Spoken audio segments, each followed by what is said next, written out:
CAT 2020 slot 3 question paper, and this is question number 53. So this question is particularly based on time, speed and distance. तो देखिए question क्या है, करते हैं मिलके. A and B are two railway stations 90 km apart. A train leaves A at 9 am heading towards B at speed of 40. Another train leaves B at 10 am heading towards A at a speed of 20. Two trains meet each other at. कितने time पे दोनों trains एक दूसरे को मिलेंगी. तो relative speed का question है ये, और कैसे कर सकते हैं इस तरह के क्वेश्चंस को देखते हैं मिलके. तो इस क्वेश्चन में आप पाएंगे कि टोटल जो डिस्टेंस हमें दिया हुआ है वो 90 किलोमीटर्स दिया हुआ है, और दो ट्रेन है अलग अलग टाइम पे चलती हैं. तो एक सिचुएशन दिखा देते हैं. This is 90 kilometres, total distance is 90 kilometres, and there are 2 points. This point is A and suppose this point is B. So पहली ट्रेन जो है वो 40 किलोमीटर पर आवर की स्पीड से A पॉइंट से निकलती है,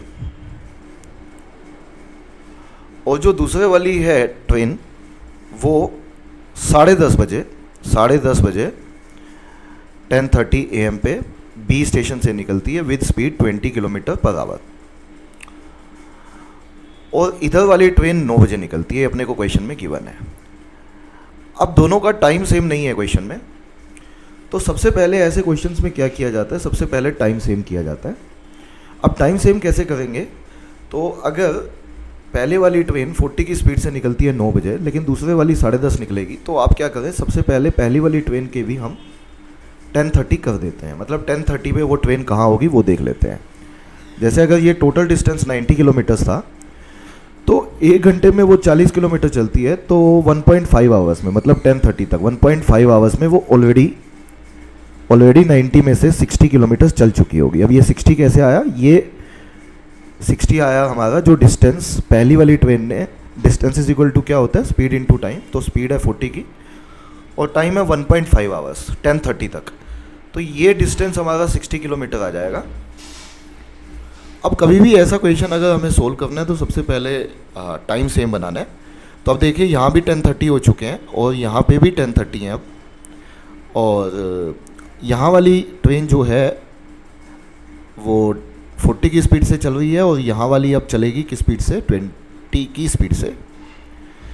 लेकिन अब जो डिस्टेंस बाकी है दोनों ट्रेन्स के बीच में वो केवल 30 किलोमीटर्स का है.